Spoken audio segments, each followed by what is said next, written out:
Hey, welcome to HOWZA channel. In today's tutorial, we will teach you how to enable or disable respect device power mode settings in Windows 11. Indexing runs in the background, affecting your PC's performance. It is the process of looking at files, email messages, and other content on your PC and cataloging their information, such as the words and metadata in them. When you search your PC after indexing, it looks at an index of terms to find results faster with Start menu, File Explorer, and Cortana.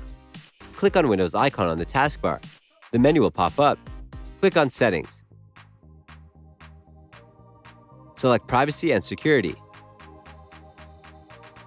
Click on Searching Windows.